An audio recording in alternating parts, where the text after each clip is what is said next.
if you are a PGWP holder and you're expiring in 2024, you're in the express entry pool, and you are worried about how to extend your status or how to trigger an invitation to apply, like you're in the general draws, this is a question that a lot of people are asking, okay? Because of the changes made to express entry, the fact that they alluded to but did not end up extending PGWPs that are expiring in 2024. What are you going to do? I'm sure you've looked at a lot of different options. You probably know a lot of the things I'm going to tell you, but my goal of this video is to summarize all the various options you have, explain the pros and cons of each, okay? And show you where to find that information so you can do your own research. I'm frustrated. I'm upset they didn't extend the post-graduation work permits. I signed the petition, PGWP 5 and 2.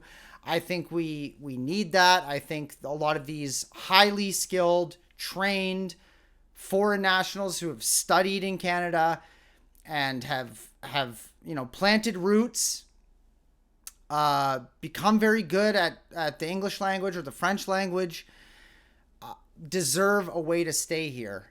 As you know, the PGWP is something that you can't get a second one, okay, besides the ones that they did extend in the past, but now they've not done that anymore. And they've really tightened up on the international student program. So what options do you have? And my goal of this video is you've probably looked at them. You probably know what you need to do. I'm going to start and go through it all step by step, the decision-making process I would make if I was in your shoes. So let's get one thing correct. For general draws, I don't think we're going to see them go under 500 this year. When you look at the express entry draw history, we have, based upon how it's been, the agriculture, okay, that was 437, healthcare 422, general 535, general 541, 543. Well, we can see that it's trending downward to 535. I just don't think we're going to go much lower than, I don't think we're going to go lower than 500 this year for general draws, just based upon how things are with the economy, the new PR plans that they've brought in, the quotas that they have, the occupation-specific draws. I think we're going to have a challenge to see it go below 500. So if you are below 500 or even below, let's say 520, because I would consider if you're above 520, that's pretty competitive. You might, I'd say there's a 50-50 chance that you will get drawn. But if your PGWP is expiring in 2024, it depends. You could be expiring in the next month. You could be expiring in in December 2024. So that'll impact which strategy you choose to take. But let's go through all the options. So let's say right now this is for someone who's currently working in Canada and they only qualify for the general draw, and you're between 450 and 520. Okay. What would I recommend? Well, the number one thing is, how can you improve your score with the things you can control, which means not an employer support, nothing like that. First, target the lowest hanging fruit, so to speak. So that's for a lot of people going to be improving your English language results, which I'm sure you know. So if you don't have the CLB9, which you probably do if you're above 500, I would say go for that CLB9 benchmark in all 4 categories, okay? So if your listening is 7.5, everything else is 7, get that listening up to an 8. Because when you reach the CLB9 category in all 4 language categories, like benchmark in all 4 categories, that's when you can take advantage of the additional skills transferability factors. So it's not a completely linear relationship. There is some multiplicatory effects that happen. So the first thing, if you're a single applicant, have you maxed out your English language results? Of course, if you speak a little bit of French, why haven't you done a TEF? If you do speak a bit of French, definitely do a TEF, because those points can can help you in express entry and get you up over that 520 mark, of course. So if you've maxed out your English, I'm going to assume that if you're calculating using the CRS score calculator here, that you have, if you have a foreign education overseas, that you've gotten an education credential assessment for that, so that you're maxing out your education points. Okay. If you just did a 2-year diploma in Canada, but you have a bachelor from back home, yes, you're going to want to get that ECA, that WES, the education credential assessment, to max out your points. Okay. Are you at 2 years of Canadian work experience? Will you get to 3 years before your PGWP expires? How will that impact your points? I would say if you've got then a couple months, then you might be competitive if you're over that 520 mark. If not, then that's where we're going to have to look at some other options. Your work experience. Do you have any foreign work experience that you can claim? Okay, that you completed in the last 10 years from overseas that would qualify you. Okay, was it disclosed on your application that you did do that work, and now you just need to go get the pay stubs, the reference letter, and to prove you did that? That might be something that you have to look at as well to improve your points. So for a single applicant, there's not a ton of things that you actually can that are within your control. You see, a big one is adaptability factors. That's for 15 points. If you have a brother or sister in Canada that's a PR. Then, of course, there's the big one, the job offer. So if you're single, certainly just you want to try and emphasize the best scores you can in English. And if you're struggling to get the CLB9 with IELTS, give CELPIP a shot. I've heard from a lot of people CELPIP is easier. In seeing both those exams and participating in both, IELTS is more British English, international English. CELPIP is more Canadian English, okay? So if you've been studying, living, working in Canada over the last 7 years, and yeah, unfortunately, your status is coming to an end, you may do better on CELPIP. So I've heard from a lot of people CELPIP is easier, and it has more of a Canadian bend to it. So that might be something that is within your control to try. If you do these calculations and you figure out that, yeah, getting an extra 1 or 2 or getting perfect in English still doesn't get you over that 520 mark, and you're not going to pick up that 3rd year of Canadian work experience before you run out of time, then the other option to look at, of course, is extending the time that you can spend in Canada. And how can you extend your work status?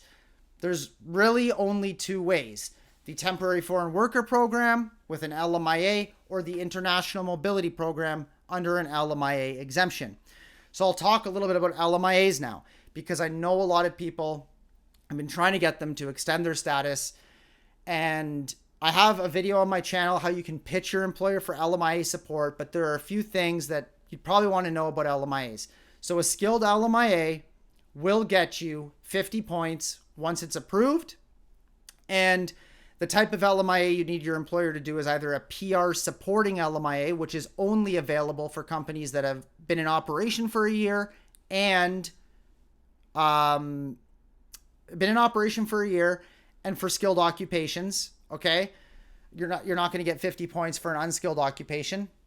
So a PR LMIA, or then there's also high wage LMIA, which can be done for companies that are less than a year old, but chances are that's not your scenario right now. So I would recommend a PR supporting LMIA. They will tell you on ESDC website that there's no fee for a PR supporting LMIA if you're just supporting permanent residency. That is true. However, if your employer is going to go through the headache of getting a PR supporting LMIA approved, which will take about 5 months under current processing times, and including an advertising period of 28 days, you're also going to want the employer to pay the $1,000 plus work permit support so that you can extend your status for 3 years. Okay, that's what you're going to need. I think it's going to be nip and tuck if you just go for a PR supporting LMIA, let's say, and your PGWP was expiring in November. The PR LMIA gets approved in September. You're going to need to get into the general draw before you expire so that you can then submit your PR application, and you must submit a complete PR application, which means have your police clearances ready, everything prepared to go, so that once you submit that express entry application, literally same day, you can apply for your bridging open work permit, because you cannot apply for a bridging open work permit if you've lost status, okay? So it's very important that you do whatever you can to maintain status and do everything before that status comes to a close, which is why I say if your employer is going to go through the headache of getting you a PR LMIA, they should spend the extra $1,000 and get you with work permit support. Now, what is going to increase your chances of getting an LMIA? 95 to 98% of LMIAs are approved. You can look at the approval and refusal rates. They're done through Service Canada. I have videos on that, on how you can pitch your employer for LMIA support. I know it's not easy. Some employers who are big, large government institutions do not want to do the LMIA process because they have to show at least 2 documents, one being their business license, second being some tax documents that show they can afford to pay you, right? That they're an operational business and that they have a reasonable employment need for your position. And they need to likely pay a consultant to do the LMIA who's familiar with the process. And a consultant is going to charge anywhere from $2,500 to $4,000 for an LMIA. So the expense for an employer would be about $5,000, we can assume. And they have to go through this headache and to keep you working with them for the next 3 years. So what's going to increase their chances of doing that? Well, if you're in a genuine labor shortage position, if you're working as a nurse, if you're working as in the trades right now, which you'd qualify for occupation specific, but let's say you're in, food service. If you are replaceable, they're less likely to want to do the LMIA process, right? If they're like, I don't care if you lose status in 6 months, you can go, fine. It's easy for me to train somebody. But if you're irreplaceable with your employer, if you've been working with them for a couple of years, let them know this is pretty much your only hope at maintaining your ability to work for their company. And if they wonder, well, what are the implications? You don't get any extra rights as a foreign worker. If they lose the need to hire you, they can lay you off. They commit to hiring you for 3 years, but if they run out of business and they need to lay you off, they can lay you off. They can terminate you with cause. They can terminate you without cause, just like they can for Canadians or PRs. There's no additional burden or liability on their company besides the fact that they need to keep the records, the recruitment records and the LMIA record for a period of 6 years in case there's an audit. What triggers an audit from Service Canada? Well, it's if they're not paying you the right wage, so they're underpaying you, and they're not complying with the temporary foreign worker program, like you're doing job duties that are outside your NOT code or any other types of abuse. So you don't want to be working for an employer if that's the case anyways. And if you are in that current situation on a closed work permit, then you've got your option to do a vulnerable open work permit, okay? If you're being mistreated by the employer. So when employers are concerned, well, what's going to be my liability? It's going to be, they're going to have to pay that cost, okay, to get the LMIA done, or they can try doing it themselves and only pay the $1,000 government fee. But like I said, 97, 98% are approved. It's Service Canada doesn't want to make it impossible to get an LMIA done, right? They want to support Canadian businesses when they need to get the labor that they're saying they need, okay?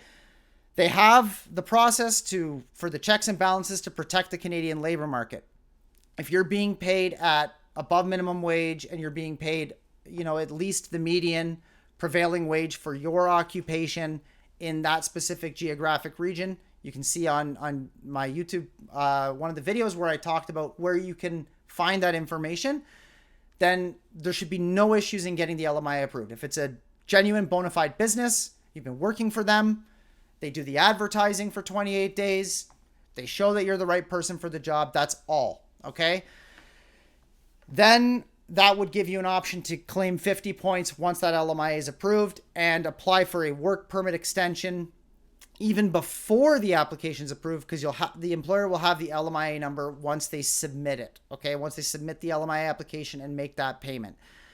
that is one of the easiest ways to increase your points by 50. Okay. If you've been, and obviously what are going to increase the chances or not, it depends. If the employer is small, family run business, they're more likely to want to do it. Something like 80 to 85% of Canadian employers do not use the temporary foreign worker program. So this could be your opportunity to educate them on it if they've never done an LMIA before. And consultants are happy to have a chat with them and explain the program requirements and how they can get the LMIA approved for you so you can remain working in Canada and claim those 50 points. I would say for people who are facing resistance from their employers, you have to let your employer know that you will leave. You will have to leave that job because that's the only way that you can stay in Canada, right? That really is, for many people, the only option. So if the employer knows that and you're replaceable, then they don't have an issue with you leaving. But if you're irreplaceable to the employer, then they're probably more willing to go through that process, okay? So I know that what I would recommend is first try with your current employer, do whatever you can to confirm whether or not they're willing to go through this process with you, okay? And then if they are, reach out to a consultant to help with the process, or they can do the process themselves. But it is tough for someone who's not navigated it before, and it is very bureaucratic and time consuming, and there are many errors that can be made along the process that could derail the application. Okay, it's not super challenging, but there's just a lot of little things to check off essentially. So if your employer is not in any case willing to do an LMIA, then if you want to stick with that current employer, see if you qualify for an LMIA exemption. That's one option. If you don't want to stick with that employer and you're willing to go elsewhere, start looking for other employment. If you're not willing to leave the country, go find any employer in Canada that's hiring. If it's in demand, you can check StatsCan, find out which occupations are truly in demand, look on Indeed, find something, and explain to that employer that you may only have 6 to 9 months to work with them, but if they're willing to get started on the LMIA process, you can then stick with them for 3 years. So it's important to also emphasize the advantages to the employer of using the temporary foreign worker program. And yes, there's a cost to them getting the LMIA approved for you, but the advantage is that you're going to be on a closed work permit and it's going to reduce their labor turnover, right? So for a lot of employers, that's a big advantage, especially when people are doing a lot of job hopping. So that's an advantage. You want to pitch that as an advantage, that you'll, be working with them continuously. It's the only option that you have, and you're more likely to stick around because you aren't able to work for any other employer. That is probably the biggest advantage that you could sell to employers. It's about selling yourself, okay? If you're unable and you've looked, and I believe you should be targeting employers first, okay? Employers are the ones who give job offers. Employers are the ones who control the market economy, essentially, and the job market. If you reach out to consultants that do recruitment and they say they have job offers in PNP programs or with particular employers, they're probably going to be charging an arm and a leg, which is illegal. It's unlawful. And if you get any proof and correspondence that they're trying to charge for a job offer and not just for a work permit, then it's very important that you report them to CICC, my college, IRCC, and CBSA, because this is a big problem, charging an arm and a leg and unlawfully charging for the job offer. You're not allowed to charge for job placement fees. You're not allowed to charge a job seeker in Canada. It is illegal. Okay, it is against hiring practices. They will get in a lot of trouble for doing that, but it relies on people to report what's going on. And there's been a lot of people who are outspoken, like myself, on social media, but we require foreign nationals to speak up about it. Go to the media, go to the CICC, go to IRCC, go to CBSA, and tell them what is happening, okay? So that they can make a change to this program. If you are unable to find another employer within that time frame that's part of the approach that you should be doing. I'm going to go back quickly to if your employer is not willing to do an LMIA, but maybe you can convince them to do an LMIA exemption. Now, there's a good chance that you don't qualify under an LMIA exemption. You can look through what the LMIA exemptions are here. Here are all the LMIA exemption codes. This is now the International Mobility Program. As I said at the beginning, there's two ways to get a work permit in Canada. Temporary Foreign Worker Program through an LMIA, or International Mobility Program, no LMIA, LMIA exempt, okay? So do you qualify for any of these? If you're Colombian, Chilean, Korean, Peruvian, you would qualify possibly under those free trade agreements. I've done extensive videos on that. But if you don't, then move on. You've got the potential for significant benefit. I'm going to talk a little about C10, C11, and then I'm going to talk about A77 startup visa. Okay, so those are some LMIA exemptions that I'm familiar with. Another LMIA exemption that I've been successful with, this was for somebody working in as a pastor for a church, so C50, right?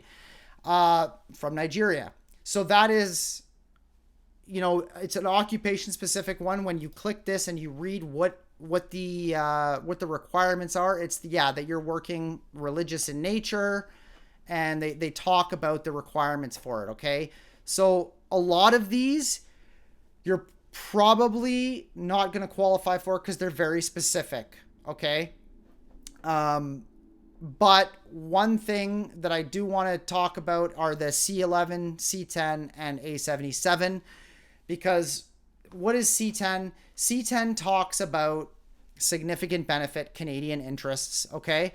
I've seen one approved for a pest controller, okay? So enough significant benefit was made that this large company hiring a pest controller didn't go through the LMIA process. They went through the LMIA exemption. They created an offer of employment in the employer portal. You can see also on my YouTube channel how easy that is for employers. It's not $1,000 fee like the LMIA. It's $230, okay? And there's no 1 month advertising period. There's no 5 month waiting period. 45 minutes to set up and submit an offer of employment through the employer portal. All they need is a Canada Revenue Agency business number to submit that offer. But the question becomes, do you qualify for a C10 work permit? That's very subjective.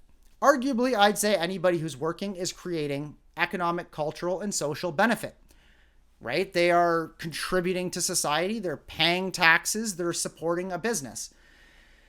Where it becomes questionable is under the significant part. What makes it significant? I'd say significant is if you're in the top, let's say 10%, okay, of occupations. So these are the different significant benefit considerations, the economic benefit considerations, and the social benefit and cultural benefit.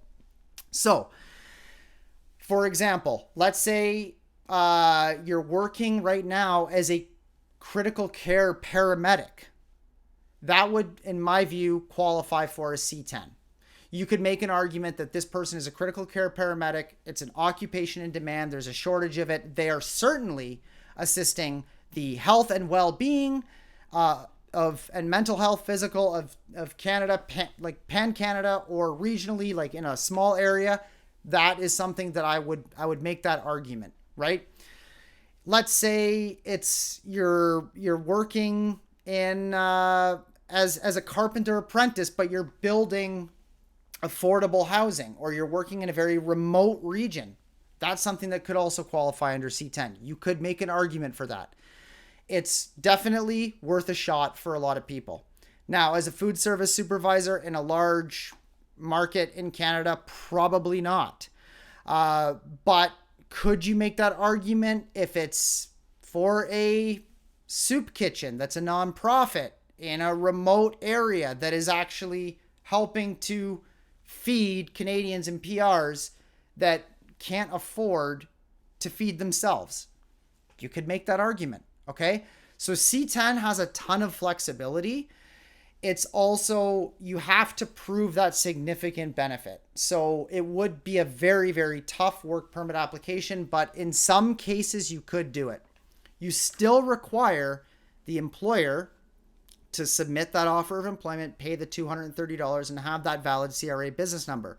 But for a lot of employers, that 45-minute process and $230 is a heck of a lot easier and less daunting than the $1,000 LMIA process and waiting 5 months and dealing with another separate department, which is Service Canada.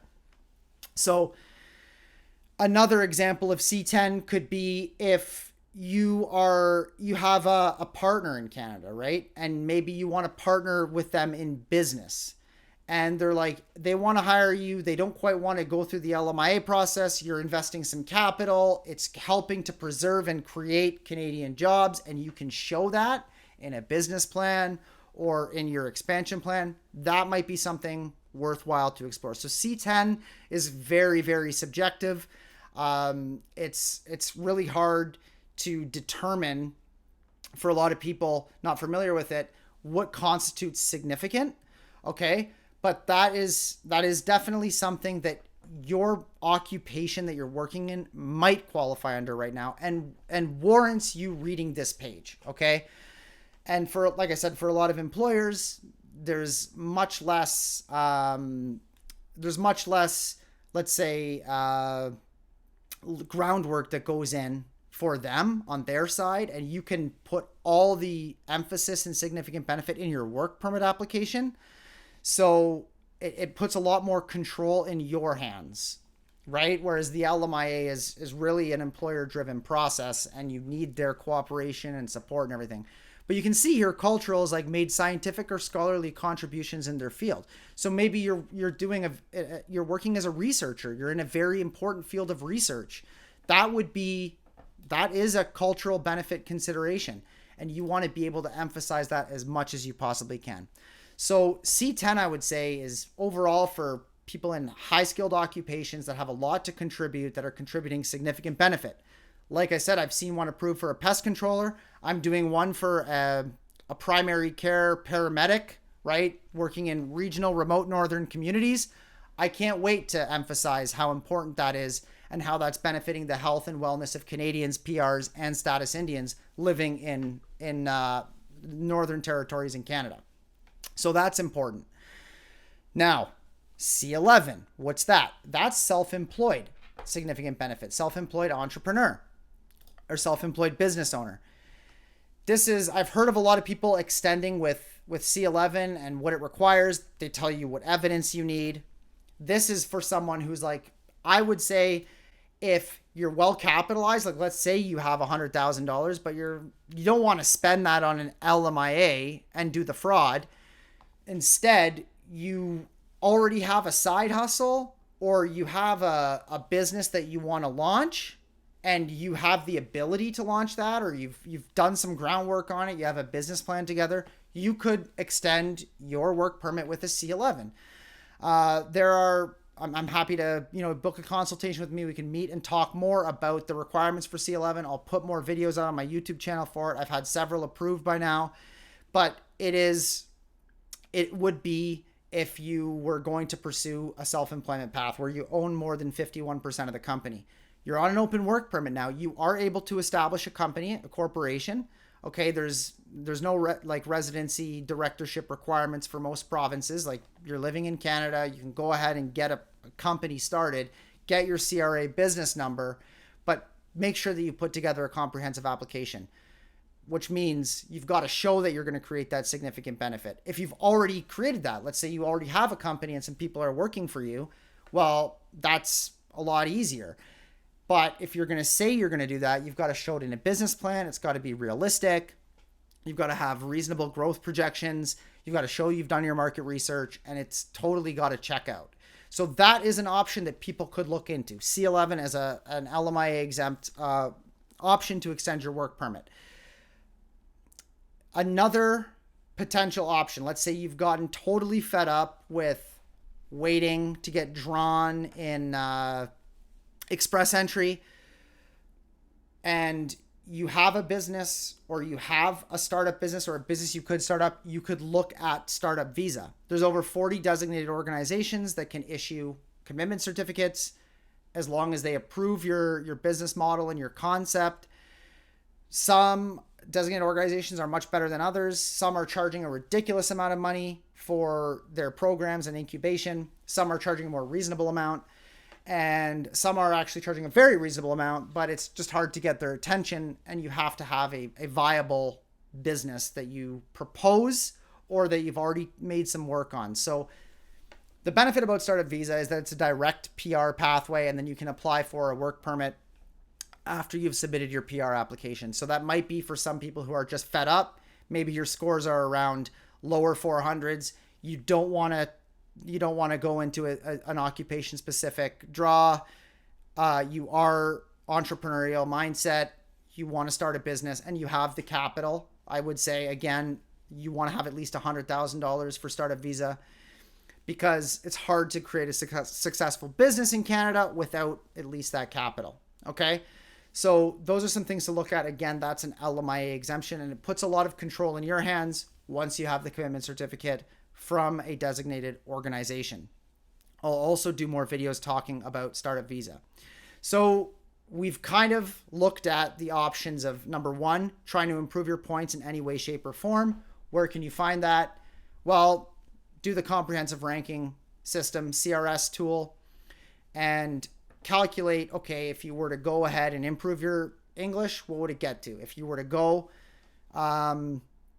your spouse can go ahead and get their ECA for their degree from back home. How would that impact, right, your score?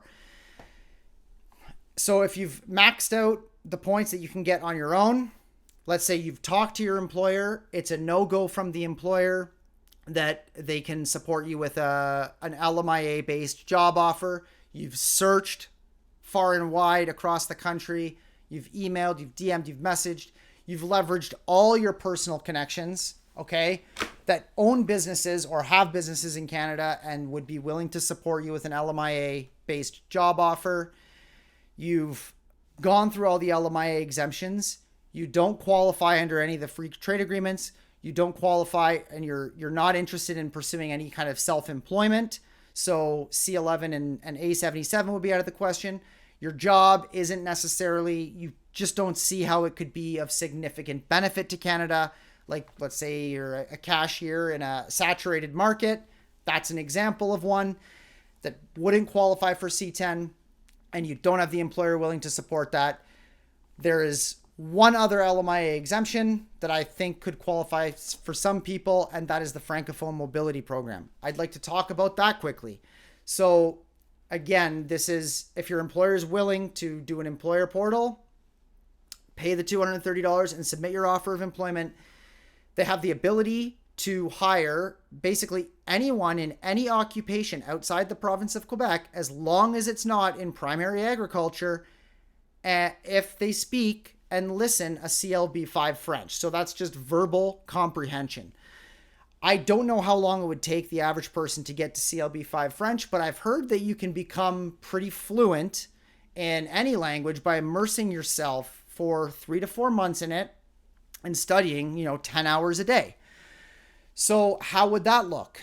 Maybe you've just had enough and you say, the employer says, I'm not doing an LMIA-based work permit extension, but yeah, if you want, you can work for me under the Francophone Mobility Program. I'll do that for $230 because they'll basically get the offer of employment approved same day. You get that number and then you can apply for your work permit. And it's for any occupation now, and it's down to CLB5. They drastically reduced the requirements sometime last year. So, or actually the year before in 2022. And this is to facilitate Francophone migration outside of Quebec. And it would enable you to get on a work permit and work for another year, or at least up to 3 years. And after working for 1 year for that employer on a closed work permit, you're able to count 50 points for arranged employment if the job offer is skilled. Okay? So that's another thing with LMIA exemptions. You can claim 50 points or even 200 if you're in senior management capacity after 1 year of working for that employer. Once you have the closed work permit that names that employer, that names the employer on that work permit, okay? Once that is approved.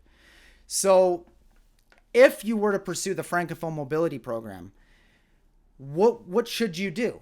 Well, in 3 months, you've got to write a TEF and get a CLB5. For some people, that'll be easier than for other people. Let's say you do, your mother tongue is a Romance language, Spanish, Italian, Portuguese even. You could probably pick up French quicker than most people who are not familiar with the Romance languages, all right?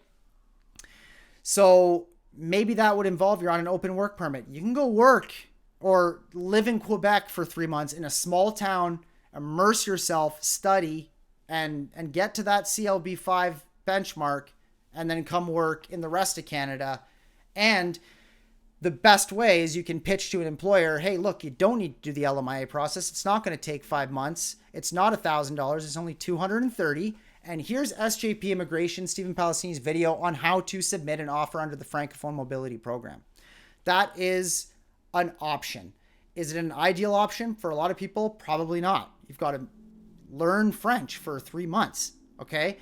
Many people might not have that amount of time or the ability right now, if they're working full time, to really commit to learning French if they haven't already done so. And it should be noted that when you do commit to learning French, that's going to benefit you in the CRS tool, right? Because now you're going to have a TEF result if you also do writing and reading comprehension. So Francophone mobility is another option. And if anybody speaks a little bit of French, that is what I would be recommending right now. If you want to stay in Canada, it's also a lot easier to pitch employers to give you an LMIA exempt job offer. It's 10 times easier than pitching them on an LMIA required job offer, because 5 months, $1,000 plus consulting fees, separate government department, advertising period. There's so many disadvantages to the LMIA and the temporary foreign worker program compared to the international mobility program and the LMIA exemptions. All right. And that is the only requirement that you need to show, is that you speak and listen at a CLB5 capability. Okay. If none of those are options, you can't learn French, you don't want to learn French, it seems too rigorous, you've reached out to employers, you've reached out to friends and family, you've done everything, you're not willing to be self-employed, and you can't really improve your score, or your spouse can't improve their score in any way. If you have more than 6 months left, the next thing I'm going to say is try and get some work experience in an occupation in demand and qualify under one of the category specific draws, right? So that would be get a job as a butcher so you can qualify under agri-food, or start working as a pharmacy assistant, okay, for the next 6 months, so that you can now claim you have 6 months experience as a pharmacy assistant and you're at 520 and you're going to get drawn because the last healthcare draw was 422. Okay, you're going to blow it out of the water. If you have more than 6 months left, and if there is a career or an occupation that you can easily pivot into. That's obviously not the case. A lot of them are regulated. They require experience, or they require a credential or a certification. Another thing that you can possibly do to increase your points is one of those certificate of qualifications. So I'm going to show you here where you can find which ones qualify, and they are here. Comprehensive ranking system criteria, certificate of qualification. This is in the procedural guidelines, my favorite, the operational instructions and guidelines, what the officer uses when they're evaluating your application. And these are all the occupations that have certificate of qualifications. So maybe you're working as a cook, but you don't have that provincial qualification. Some of these are also federally regulated occupations. But if you can go ahead and get that certificate of qualification, you can claim an extra 25 points, okay? And it does say here, you do not need to have work experience in the NOC as part of your application to be awarded CRS points for a certificate of qualification, all right? So if you're able to go get a power engineer certificate of qualification, but you're working as a food service supervisor, that doesn't matter, right? They're saying right there, you don't need to have that work experience. You just need to show that you're certified. You have that provincial certificate of qualification. So any one of these would qualify to get you that extra 25 points, okay? And in CEC, not just federal skilled trades, in CEC. So those are, I've kind of gone through everything now. And to rehash, those are all the potential options to increasing your score, extending your status in Canada. Another thing is, can you extend your status in Canada based upon your partner? That may be an option. So let's say you've been dating somebody and you've been living together with them for a year. That's considered a common law relationship, okay? They could sponsor you for permanent residence if that meets the definition of common law and it's genuine and bona fide and you have been living together for a year. And once you submit that application, less than 2 weeks before your work permit expires, or once you receive your AOR, you're able to apply for an open work permit, okay? And you can remain in Canada even as a common law partner and be out of status, okay? You would lose the ability to work, so I wouldn't recommend that. But you can stay in Canada as like if your partner is there, okay? They don't want to split up people who are in a genuine bona fide relationship. If you've been living together for less than a year, then that's not going to qualify under the common law relationship. And what would qualify is if you are married. But I would not recommend getting married for the sole purpose of keeping you in the country. It's just not the right thing to do because it's a marriage of convenience at that point. And then you can run into further problems down the line if you're misrepresenting and essentially committing marriage fraud. So if that is the case, you really like this person, you've been living together, you're not quite there for a year, you're not ready to get married, what you could do is when you're about to run out of status, say, okay, well, honey, I need you to look after me for the next 6 months. I'm going to convert to visitor record, okay, so I can remain here with you. We'll complete a year, and then we'll submit a sponsorship application. All right? That would be a potential family option. If both you and your wife or you and your husband are together, and one has status that's longer than the other, of course, you can tie up to that person's status, right? So if your PGWP is expiring sooner and they have a PGWP that's good till 2025, as long as they are working, because they're on an open work permit, they have to show that they are working to then get you an open work permit that'll match the length of their status in Canada, okay? And that's available for if they're working in a low-skilled job, if they're working in a low-wage occupation. That does work. It only doesn't work if their work permit was issued based upon a low-wage LMIA or one other provision. I think agriculture worker of some sort. So that's another option for some people who might want to just be able to extend their status a little bit longer. You can tie up to your partners if they have temporary resident status in Canada that is longer. So we've gone through all these potential options. Now, finally, what I think a lot of people are going to end up doing, and of course another option itself is to look for a PNP program and get a job offer that would qualify you in a provincial nomination program. PNPs have increased 44% in quota and capacity in the immigration levels plan. It's clear that, and most of them are employer-driven processes. So they're employer-driven PNPs. They rely on getting support from employers. If you go straight to consultants and recruitment agents, they're probably going to charge you an arm and a leg. They're probably going to unlawfully charge for the job offer. That's not cool. I don't like that. If you are able to target employers directly, though, in specific communities in Alberta, right, and you're willing to work with them and you say, look, I'm willing to work with you for the next 3 years. Can you support me in this? And that's why it comes back to leveraging the connections that you've made and the people that you trust who aren't going to be asking you for a kidney, essentially, to sell your kidney to remain in the country. Okay. So that is obviously an option as well, to look at those different PNPs.